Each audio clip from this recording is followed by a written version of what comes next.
City दर्शकों की सेवा में मैं सतीश अग्रवाल एक बार फिर उपस्थित हूँ हमारी लोकप्रिय स्वास्थ्य विषय धारावाहिक हेल्थ केयर के साथ। मित्रों, वर्तमान परिस्थितियों में कि जब हम हमारे एक्सपर्ट्स को स्टूडियो बुला के उनसे बातचीत नहीं कर पा रहे हैं, तो चैनल के प्रबंध संपादक डॉक्टर चंदुभाई सोजेतिया जी ने यह व्यवस्था की कि हम आधुनिक तकनीक के माध्यम से हमारे विशेषज्ञों के साथ बातचीत कर पाए।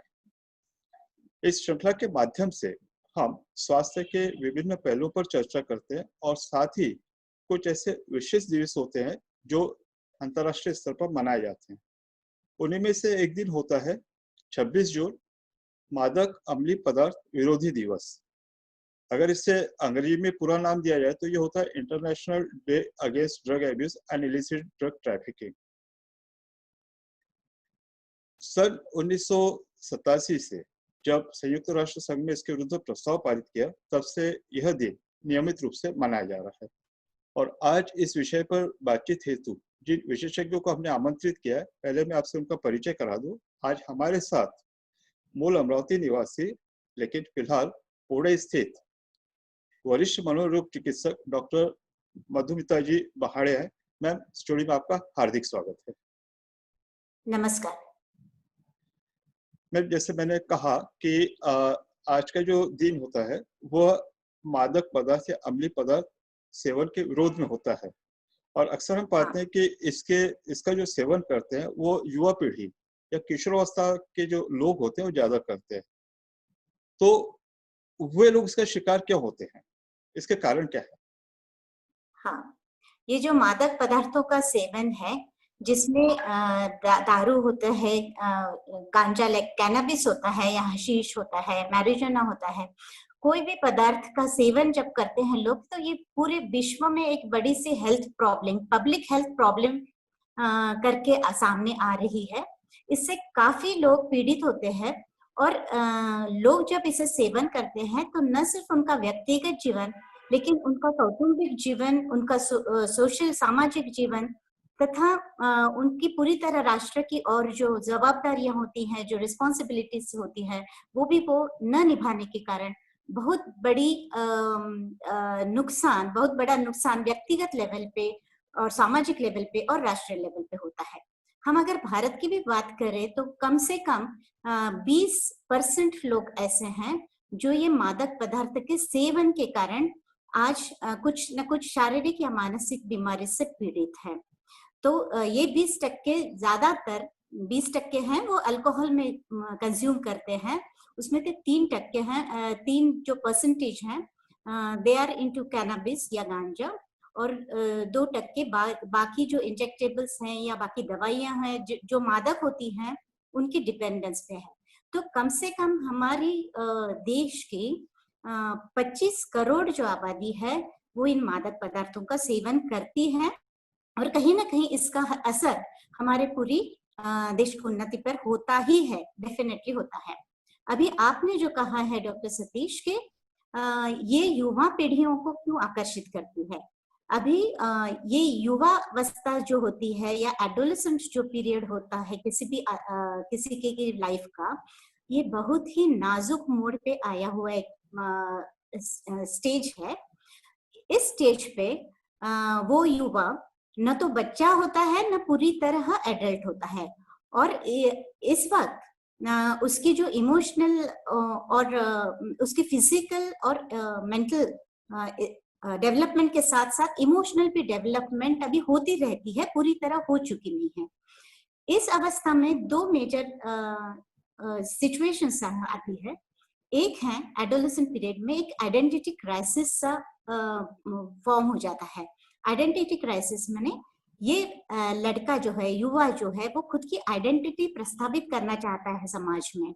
इस वक्त हम देखते हैं एज पेरेंट्स, हम सबको काफी इसका शायद एक्सपीरियंस हो कि बच्चे इस वक्त काफी रिबेल करते हैं। पेरेंट्स का जो अब तक बहुत अच्छा सुनते थे, उनकी तरह मानकर चलते थे, उस तरह से अभी नहीं करते। वो इंडिविजुअली सोचना चाहते हैं, इंडिविजुअली कुछ करना चाहते हैं और बाहर अपना प्रभाव डालना चाहते हैं।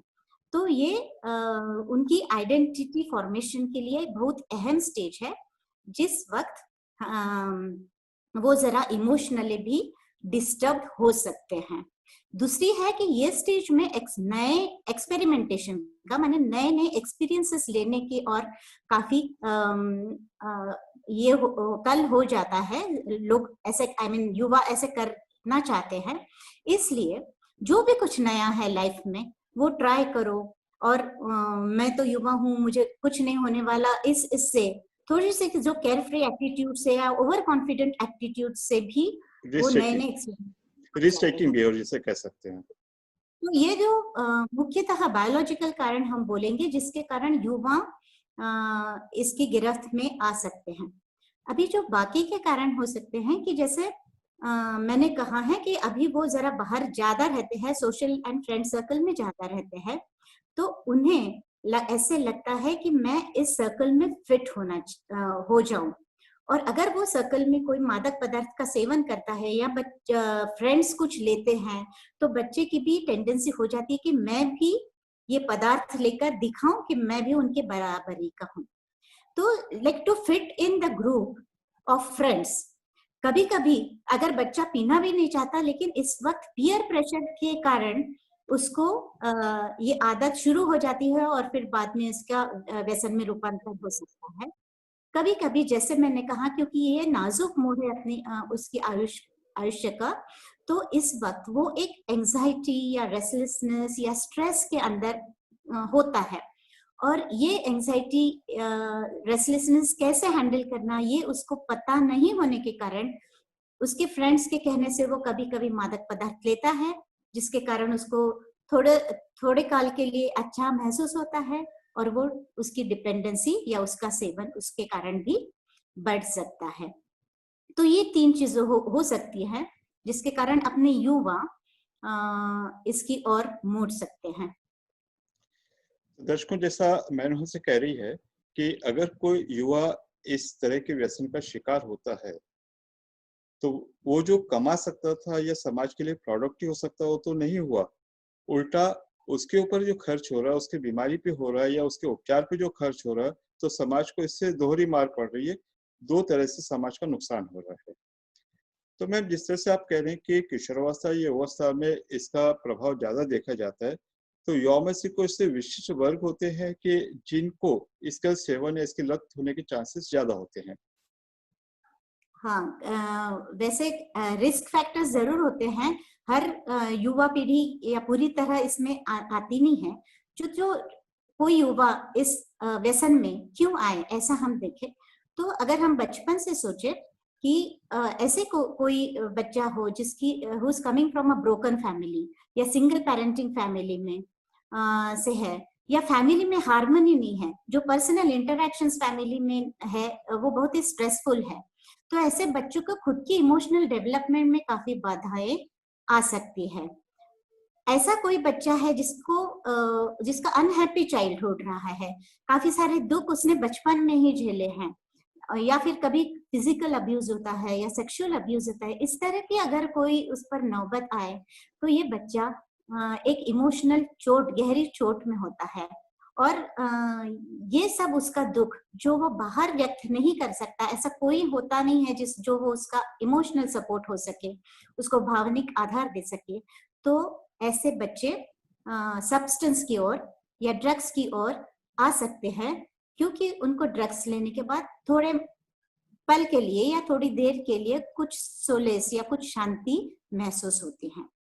तो ऐसे कुछ होता है। सेकेंडली कुछ बायोलॉजिकल कारण होते हैं और साइकोलॉजिकल भी कारण होते हैं। जैसे हमने कहा, जिन फैमिलीज में शराब लेना या कोई भी पदार्थ का सेवन करना ये आम बात या नॉर्मल बात मानी जाती है, उन बच्चों को ऐसी टेंडेंसी होना या फिर लेना है तो इसमें कोई बुराई नहीं है, इस प्रकार से लेने लगते हैं और फिर वो व्यसन में पूरे तरह आ जाते हैं। जेनेटिक्स भी यह बताता है कि जो डिपेंडेंस, अल्कोहल डिपेंडेंस की अगर फैमिली हिस्ट्री है तो वो युवा ज्यादातर डिपेंडेंस में या अल्कोहल सब्सटेंस अब्यूज में जा सकता है। साइकोलॉजिकल कारण मैंने आपको बताया कि अगर एंजाइटी है, कुछ डिप्रेशन से सिम्टम्स है, लो मूड है, कुछ स्ट्रेसेस ज्यादा है लाइफ में, कुछ फेलियर्स आ गई हैं ऐसे, तो वो खुद अपने मन से उसका मेंटली इतना प्रिपेयर्ड नहीं होता, इतना स्ट्रांग नहीं होता है कि खुद उसका सामना कर सके और फिर व्यसन के इसमें जाता है। और कुछ सोशल स्ट्रेसेस भी रहते हैं, जैसे युवा के लाइफ में कौन से सोशल स्ट्रेसेस आ सकते हैं, हम अच्छी तरह समझ सकते हैं कि पीयर प्रेशर भी होता है। कभी कभी एकेडमिक फेलियर होता है कि बहुत अच्छी कोई परीक्षा देनी है लेकिन उतना सक्सेस नहीं मिलता जितना मिलना चाहिए। रिलेशनशिप्स फेलियर होती है, कभी कभी अनएम्प्लॉयमेंट भी होती है।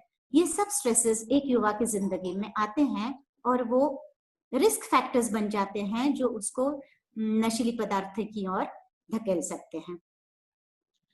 तो संक्षेप में इस तरह से समझे कि पहली बात तो अगर उसके आसपास का वातावरण जो है वो अगर ऐसे कोई पदार्थों का सेवन करता है तो उसके मन पे सीधा असर होता है। दूसरी बात, हाँ, अगर किसी तरह का फेलियर है, विफलता है, तो उस समय उसको समुचित आधार, शारीरिक, मानसिक या मनोवैज्ञानिक आधार नहीं मिलता है, तो शायद वो इन चीज़ों का सेवन करना शुरू कर दें। तो इसमें घर का और मित्र वर्ग दोनों का बहुत ही इम्पोर्टेंट रोल है। डेफिनेटली घर मैम, घर का मीन्स पूरे कुटुंब का और खासकर उसके पेरेंट्स का बहुत ही ज्यादा इम्पोर्टेंट रोल है।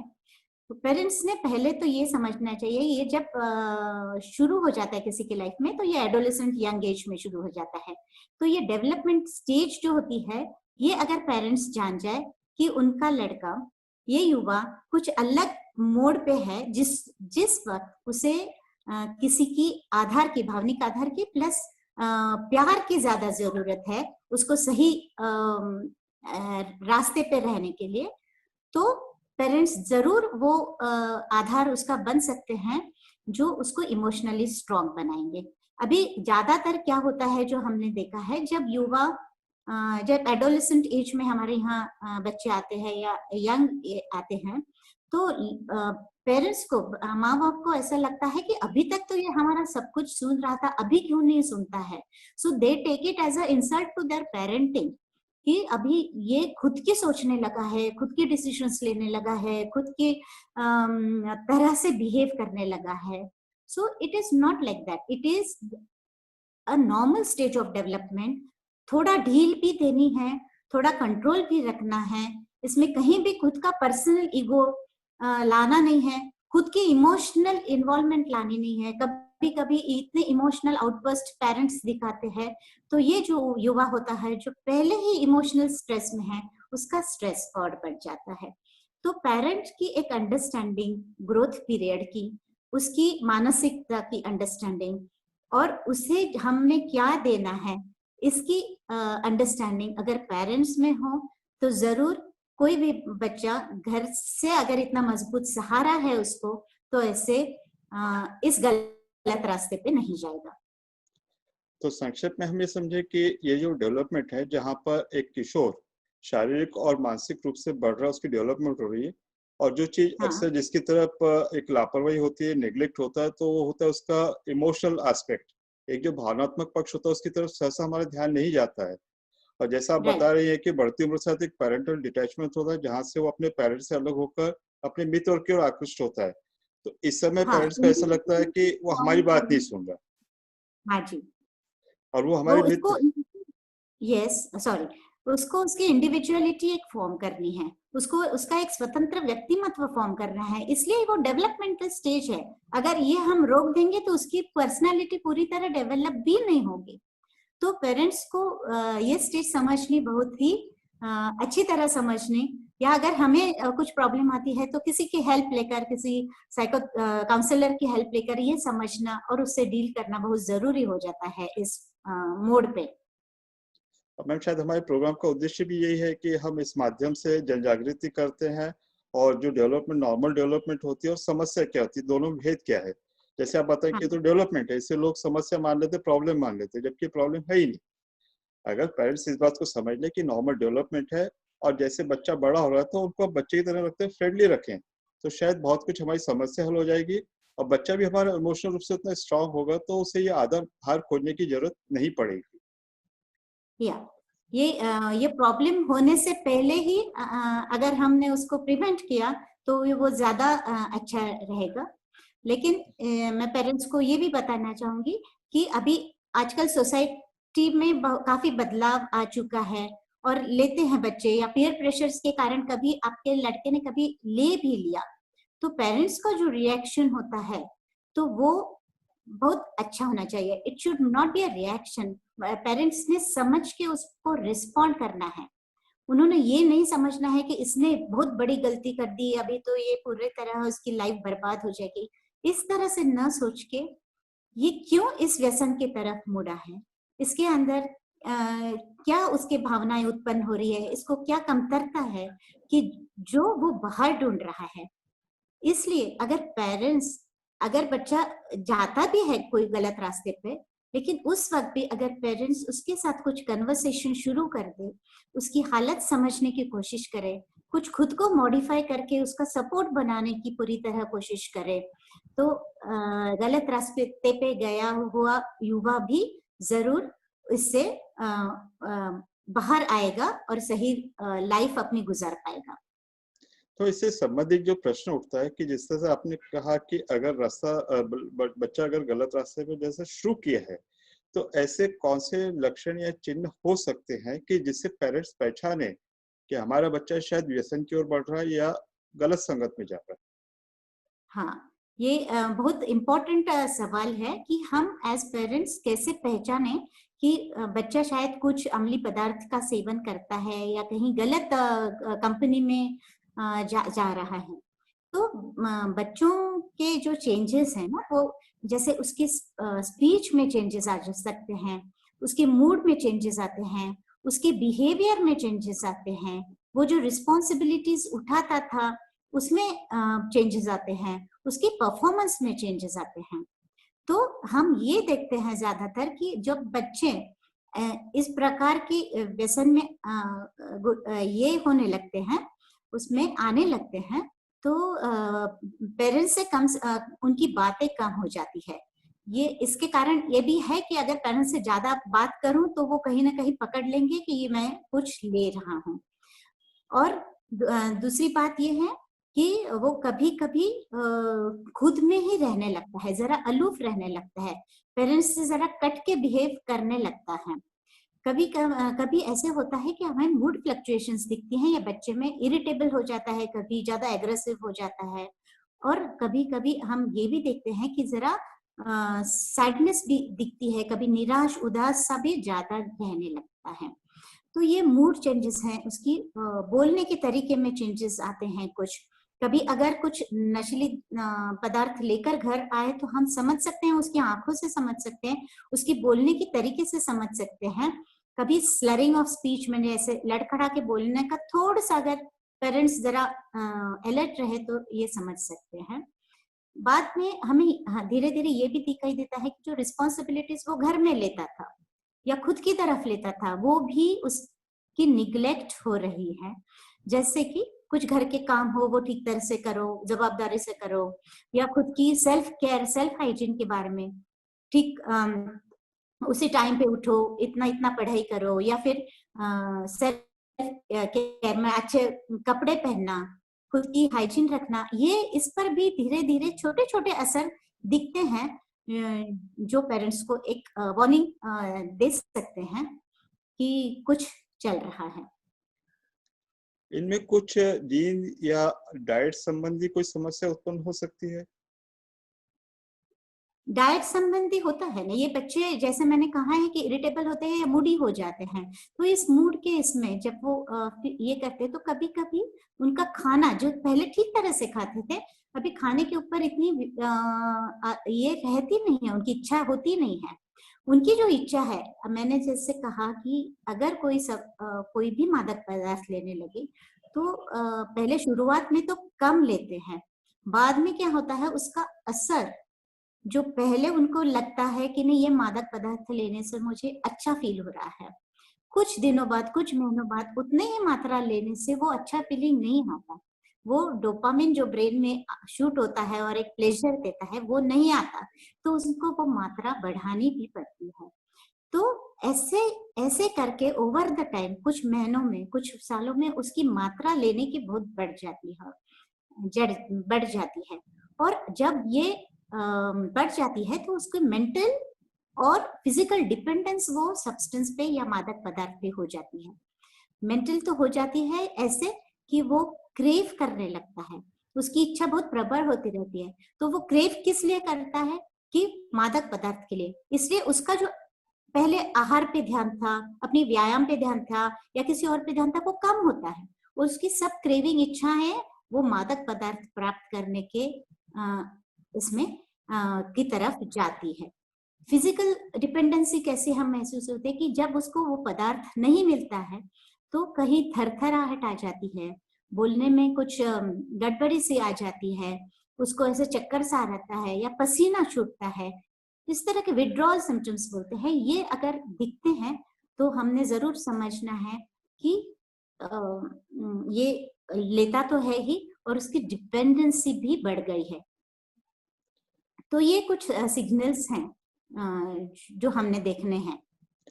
और जैसे आप बता रही हैं कि अगर उसकी डिपेंडेंस बढ़ती है तो उसकी रिक्वायरमेंट बढ़ती है, और रिक्वायरमेंट बढ़ती है तो निश्चित तौर से उसका खर्च भी बढ़ा है। और इस समय में जनरली ये लोग खुद अर्निंग तो होते नहीं है, तो ऐसे समय में फिर ये पैसे का बंदोबस्त कैसे करते हैं? Right. तो जो हमने बिहेवियरल की बात की ना, जैसे सेल्फ केयर डिटोरेट होती है, तो पेरेंट्स ने ये भी ध्यान देना है जब उन्हें पैसे नहीं मिलते हैं तो यूजुअली कभी पता चल जाता है घर में कि अरे यहाँ पैसे रखे थे, उस पर्स में रखे थे, अभी दिख नहीं रहे, तो पेरेंट्स कभी उस पर इतना ध्यान नहीं देते। तो ये भी सोचने वाली बात है या देखने वाली बात है कि ये पैसे शायद कहाँ गायब होते हैं। या फिर अभी आजकल कुछ फैमिलीज में फैमिली बार होते हैं, तो इस वक्त एखाद बार पिताजी को नोटिस में आ जाए कि इसमें से एक बॉटल शायद कहीं गायब हो गई है। ऐसे छोटे छोटे कुछ एविडेंसेस मिलते हैं, लेकिन उस वक्त पेरेंट्स अगर ध्यान नहीं दे और उसकी जड़ तक नहीं जाए तो ये मिस हो सकता है। तो मित्र, जैसा मैम कह रही हैं कि जैसे जैसे इसकी लत लगती जाती है, व्यसन की आदत बढ़ती जाती है, तो निश्चित तौर से जिस पदार्थ का, जिस ड्रग्स का वो सेवन कर रहे हैं, तो उसकी उनकी आवश्यकता बढ़ रही है उसको पूरा करने के लिए। चाहे वो छोटी छोटी चोरी कर रहे हैं, सामान कहीं से फेंक रहे हैं, किसी का छीन रहे हैं, या हो सकता है घर में किसी से जबरदस्ती, अक्सर करके माँ को दबाव डाल के वो पैसा हासिल करने की कोशिश करते हैं। और माँ अपने प्रेम के कारण से हो सकता है कि पिता को न बताए। तो मैम बता रही है कि इसलिए घर का वातावरण इतना अच्छा होना चाहिए, खुला होना चाहिए, ट्रांसपेरेंट और ईमानदार होना चाहिए कि इस तरीके की कोई घटना हो रही है तो उस पर खुल के चर्चा हो, और जो बच्चा इसका शिकार है उसको कहीं ये नहीं लगे कि उसे टारगेट बनाया जा रहा है, उसकी आलोचना हो रही है, उसको खराब बताया जा रहा है। तो मैम, राइट। अभी मैं इसी मुद्दे पे आ रहा हूँ कि फिर जैसा आपने कहा कि prevention is better than cure, कि उसका वो हो नहीं, तो इस प्रिवेंशन के लिए आप क्या सुझाव देना चाहेंगे? हाँ, तो मैंने जैसे हम पहले से ही बात कर रहे हैं कि हम कोई भी युवा या हमारे घर का बच्चा इस व्यसन के गिरफ्त में ना आए, इसलिए उसको बचपन से ही है, उसकी हर डेवलपमेंटल स्टेज पे ही इमोशनली कैसे कॉम्पिटेंट बनाना है, कैसे स्ट्रांग बनाना है, कौन से भी एक्सपीरियंस उसकी लाइफ में आए, पॉजिटिव हो निगेटिव हो, उसे कितना महत्व देना है और उसमें से हल कैसे निकालना है। और खुद को उसमें ज्यादा अगर इन्वॉल्व कर लिए बच्चे ने तो वो उसकी लपेट में आ जाएगा। लेकिन एक वो एक्सपीरियंस अच्छी तरह हैंडल कर पाना, इमोशनली कॉम्पिटेंट रहकर उसमें से बाहर आना, ये अगर हम बच्चे को सिखाए, छोटे मोटे जो भी फेलियर्स हैं, कभी कभी बच्चों को पूरी तरह हम अगर बहुत लाड प्यार भी करें और हर कुछ देते रहें तो ऐसे बच्चे भी they will be always demanding, और उन्हें अगर कुछ बात मिलती नहीं है या कभी कभी सक्सेस नहीं मिलती है, फेलियर मिल जाता है, तो ऐसे फेलियर में या ऐसे निगेटिव सिचुएशन को वो हैंडल ही नहीं कर पाते, क्योंकि उनको इतना पैम्परिंग हुआ है, तो इमोशनल पैम्परिंग भी हुआ है, but they are not emotionally strong, they are not emotionally competent. तो ये बहुत बैलेंसिंग जो होना है जिंदगी में, इमोशनली भी बैलेंसिंग होना है जिंदगी में, वो पेरेंट्स ने बच्चों को उस तरह से तैयार करना एक बहुत ही इम्पोर्टेंट बात है। और तो इससे प्रिवेंशन हो जाएगा कि उसकी गिरफ्त में नहीं आएगा बच्चा।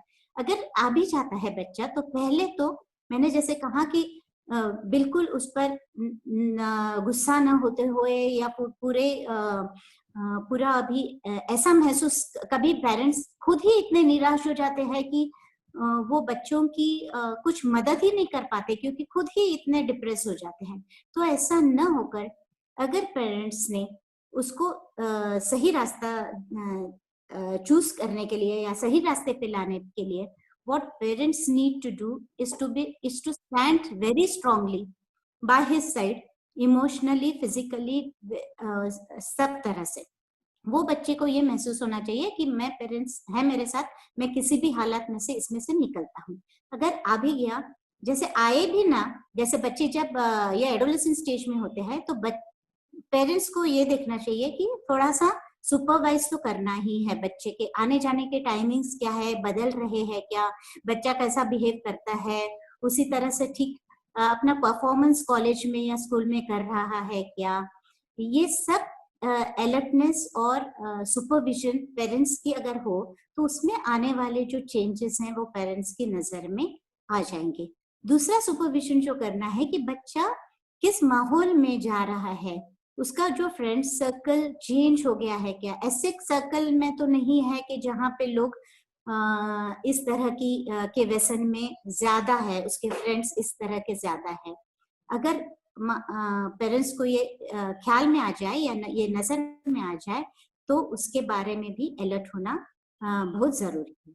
तो उसका फैमिली, उसका जो फ्रेंड सर्कल है उस पर ध्यान रखना, उसकी आने जाने के टाइमिंग्स पर, उसके बिहेवियर पे ध्यान रखना, और उसकी परफॉर्मेंस क्या करता है, वो जो सोशली भी परफॉर्म करता था या एकेडमिक भी परफॉर्म करता था, बहुत अच्छे मार्क्स लाता था, वो उतनी है या कम हो रही है, इस पर पेरेंट्स ने ध्यान रखना, ये जरूरी है। और जैसे हमने बात किया कि घर से कुछ चीजें गायब तो नहीं हो रही हैं, इस पर ध्यान देना, ये भी है। तो जैसे हमने हम ज्यादा अल्कोहल के बारे में बता रहे हैं, तो कुछ मादक पदार्थ जैसे कुछ टैबलेट्स जो होती है, स्लीपिंग पिल्स होती है, कभी कभी बच्चों को वो लेने की भी आदत हो जाती है। तो अगर ऐसे पिल्स कहीं है, मेडिसिन कहीं रखी हैं कि दादाजी की मेडिसिन रख दी, उसमें से स्लीपिंग पिल्स ही गायब हो गई हैं, ऐसे भी कुछ हमें नजर में आ सकते हैं जिससे जिसकी तरफ हमने बिल्कुल ही उसमें दुर्लक्ष्य नहीं करना है और ध्यान देना है। तो ये सब अगर किए, पेरेंट्स अलर्ट होकर करें तो वो बच्चों को सही टाइम पे ये कर पाएंगे, देख पाएंगे और उन्हें सही टाइम पे सही रास्ते पे ले भी आ सकते हैं। तो जैसा मैम बता रहे हैं कि इसमें सबसे जो मुख्य भूमिका होती है पेरेंट्स की होती है, और पेरेंट्स की भूमिका बच्चे के जन्म के साथ शुरू हो जाती है कि उसकी हर जरूरत पर पेरेंट्स ने उसका समुचित उसको रिस्पांस देना चाहिए और खुद भी एक रोल मॉडल के रूप में उससे पेश आना चाहिए। क्योंकि ऐसा माना जाता है कि बच्चों का जो पहला गुरु होता है वो उसके पेरेंट्स होते हैं, और बच्चा चाहता है कि उसके पेरेंट्स खुश रहे और जो कुछ वो करता है वो अपने पेरेंट्स को इमिटेट करता है, उनकी नकल करता है। तो मैम ने बताया कि अगर कोई एक्शन हो तो उसकी रिएक्शन होनी ही है।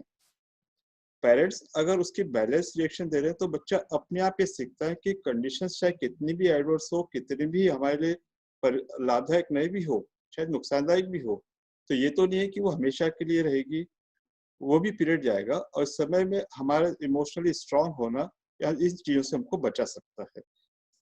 दूसरी बात इन्होंने कहा कि अगर कोई स्लीपिंग पिल से ऐसी दवाइयां कम हो रही है तो आपको सावधान हो जाना चाहिए, क्योंकि जैसा दिन कहा गया है ड्रग एब्यूज डे, तो इसमें ड्रग का जो मतलब हुआ है कि दवाइयां जिसके लिए निर्धारित है, जितने समय के लिए निर्धारित है, जिस मार्ग से निर्धारित है, अगर उसमें फेरबदल हो रहा है कि लिखी किसी और के लिए गई है और कोई और रहा है, टैबलेट आपको मुंह से लेनी है लेकिन आप उसको बारीक करके अभी इंजेक्शन के माध्यम से ले रहे हैं, तो ये ड्रग एब्यूज हो जाता है। और इस दिन का उद्देश्य है कि ये सब चीजें आप नहीं करें और आसपास में अगर कोई कर रहा हो तो उसे आप रोकिए। मैम ने कहा कि अगर आप अपने आप में सक्षम उन चीजों के लिए तो अच्छी बात है, और अगर कहीं कोई कमी पा रही है तो आप काउंसलर की मदद लीजिए। मैम, एक बहुत ही रोचक चर्चा चल रही है कि जिसमें हम कोई व्यवधान नहीं चाहते, पर अब समय की कमी है, तो इस आखिरी मोड़ पर आप हमारे दर्शकों को क्या मैसेज देना चाहेंगे?